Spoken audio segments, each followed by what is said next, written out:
적재함에 실려있던 골재가 오른쪽으로 확 쏠리면서 결국은 덤프트럭이 전도되었습니다. 바로 옆에서 작업하고 있던 재해자는 적재함과 골재에 깔려서 현장에서 사망하셨습니다. 보험사는 산재 처리를 했으니 약관상 위자료로 8천만 원만 지급 가능합니다 라고 밝혀왔습니다. 보험사의 말이 맞을까요? 아니요, 틀립니다.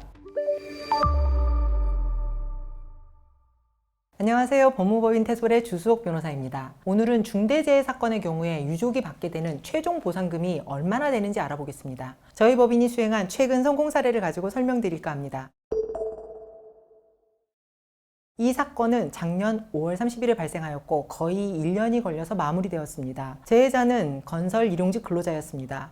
사고 당시에 근린생활시설 신축공사 현장에서 일하던 중이었는데 건물 외벽의 벽면에 대리석 부착 작업을 하고 있었습니다. 그런데 건축 부지하고 바로 옆 도로에 걸쳐서 덤프트럭이 정차 중이었고 그 적재함에 운반해온 골재를 하차하는 상황이었습니다. 골재 하역을 위해서 트럭 적재함을 들어올려 덤핑하려는 순간 도로와 현장 사이에 단차로 인해서 트럭이 오른쪽으로 기우뚱했고 적재함에 실려있던 골재가 오른쪽으로 확 쏠리면서 결국은 덤프트럭이 전도되었습니다. 바로 옆에서 작업하고 있던 재해자는 적재함과 골재에 깔려서 현장에서 사망하셨습니다. 이 사건을 의뢰받은 저희 법인은 민사, 형사, 행정 세 가지를 모두 진행했습니다. 첫 번째로 근로복지공단에 대한 산재보상 청구, 두 번째로 가해트럭 자동차 보험사를 상대로 한 손해배상 청구, 마지막으로 원수급인 건설회사를 상대로 한 형사고소 및 형사합의의 진행. 그러면 이 세 가지 청구를 통해서 유족 측이 받게 된 최종적인 보상 규모를 살펴보겠습니다. 먼저 산재보상 청구. 이 사건의 재해자는 사망 당시에 50대 중반의 남성으로 40대 초반의 배우자와 9살인 자녀가 1명 있었습니다. 따라서 배우자가 유족보상연금과 장의비의 수급권자가 됩니다. 이 가족의 경우에는 배우자와 자녀 1명, 이렇게 연금 수급 자격자가 2명이므로 매월 평균 임금의 57%에 해당하는 금액이 유족보상연금으로 지급됩니다. 그리고 장의비는 평균 임금의 121분에 해당하는 금액이 지급되죠. 이 사건에서 재해자의 일당은 18만 원, 여기에 0.73을 곱한 13만 원이 평균 임금으로 결정되었습니다. 따라서 장의비는 1,500만 원, 유족보상연금으로 매월 230만 원을 지급받고 계십니다. 다음으로 가해 차량 보험사를 상대로 한 손해배상 청구. 보통 자보사에서는 사고 피해자가 근로복지공단에 산재 처리를 했다고 하면 피해자에게 보험사는 위자료만 지급하면 된다고 통보합니다. 우리 사건에 대해서도 보험사는 산재 처리를 했으니 일실 손해를 추가로 줄 것은 없고요. 약관상 위자료로 8천만 원만 지급 가능합니다 라고 밝혀왔습니다. 보험사의 말이 맞을까요? 아니요, 틀립니다. 이미 대법원이 보험사 손해배상액을 산정할 때 공단의 산재보상금을 공제하는 방식에 대해서 명확히 판결을 했음에도 보험사들은 여전히 자기네들 방식대로 통보합니다. 저희 법인은 대표 변호사들이 모두 근로복지공단 출신이고 공단과 자보사 사이에 구상금 소송을 10년 이상 했으니 당연히 보험사 말을 그대로 듣지는 않죠.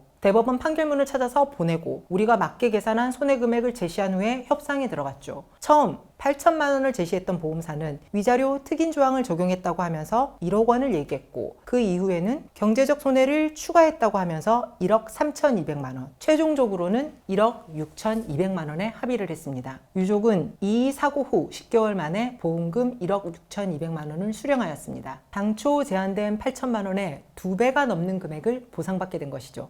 마지막으로 원청 대표를 상대로 한 형사합의금 청구. 이 사건은 현재까지도 중처법 위반죄로 수사 중인데 원청 신호수의 중과실이 인정될 여지가 있습니다. 가해트럭 운전자가 사고 직후에 차량에서 나오면서 원청 신호수가 OK 신호를 해서 적재함을 덤핑한 것이다 라고 주장을 했습니다. 만약에 원청 대표가 중처법 위반죄로 처벌을 받게 된다면 무조건 실형을 피하는 것이 최우선입니다. 중처법 위반죄 형사 판결을 분석해보면 법원이 집행유예 이유를 설시할 때 빠지지 않는 문구가 있습니다. 바로 피고인이 피해 유족에게 충분한 배상을 하였고 피해 유족 또한 피고인의 처벌을 원하지 않는 점, 이 집행유예의 이유죠. 따라서 원청 대표가 집행유예를 받기 위해서는 반드시 형사합의를 해서 피해자 측의 처벌 불원서를 재판부에 제출해야 하죠. 이 사건에서 저희 법인은 근로복지공단에 대한 산재보상 청구권, 보험사에 대한 손해배상 청구권과는 완전히 별개로 오로지 형사합의의 명목으로 3억 2천만 원의 합의를 성사시켰습니다.